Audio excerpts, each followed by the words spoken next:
Sziasztok, üdvözlök mindenkit! Ez a mai videónk egy kicsit rendhagyó lesz, ugyanis nem speakerkedek és nem is állítok ki semmit, de Vivian jó barátom meginvitált engem, hogy guruljunk le Harasztira és nézzük meg a Low Comfortnak az úgymond szezonnyitó találkozóját, úgyhogy nézzünk bele!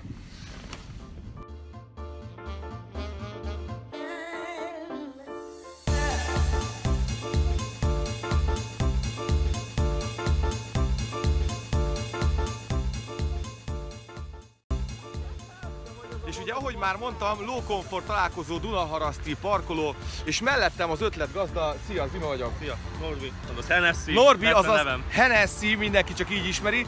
Figyelj csak, azt szeretném tőled kérdezni, hogy mikor találtátok ezt ki, hogy ezzel megnyitjátok a szezont, hogy ide kijöttök ki hozzátok az alacsony kocsikat? Ez már 5. találkozónk itt, ez már tavaly óta igazából ide szervezünk talikat. Nem csak szezonnyitó, meg záró volt, amikor már nyár közepén is úgy dobtunk ide egy talit. Egész sokan szoktak jönni, örülünk nekik, hogy tetszik. A helyiek, a kárcések örülnek nektek? Biztos örülnek.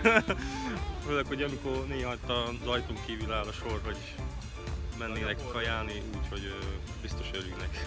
A más szempontból meg nem tudjuk. És a yardok azok mit szólnak hozzá? Hogy yardok eddig nem volt probléma, most itt láttam körözni őket, de eddig nincs probléma ebből. Hála az Úristennek, maradjon az így mindig.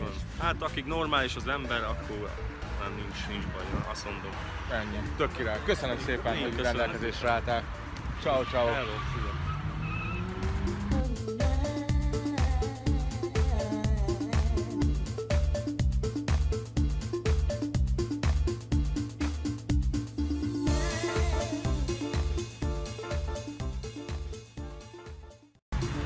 Nagyon-nagyon jó idő van itt Harasztin. Én mondjuk pulcsiban meg kabátban vagyok, nem biztos, hogy úgy néz ki, hogy nagyon jó idő lenne, de nagyon jó idő van, és nem tudom mennyi az idő, mert nincs órám, de rengetegen vannak, és még most is körülbelül fél 6-kor rengetegen mennek körbe-körbe a parkolóba, és keresik a helyet, hogy hol álljanak meg.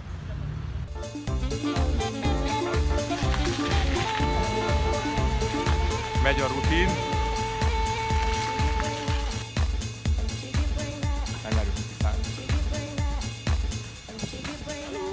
Ciao!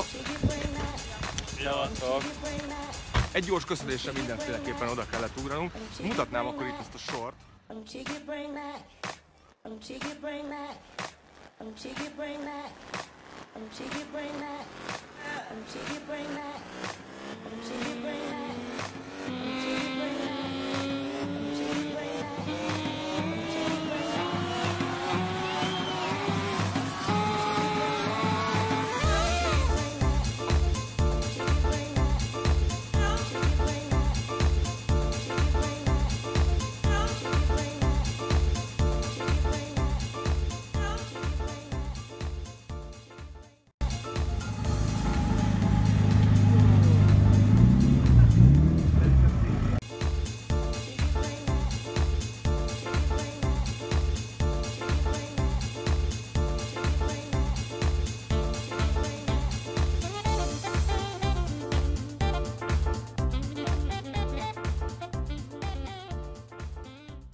Ennyi lett volna, gyerekek, a Low Comfort tavaszi találkozója. Köszönöm szépen a figyelmet, dobjatok egy lájkot, hogyha tetszett a videó, iratkozzatok fel a csatornára, és kövessetek a Facebookon, illetve az Instagramon is. Köszönöm szépen, sziasztok!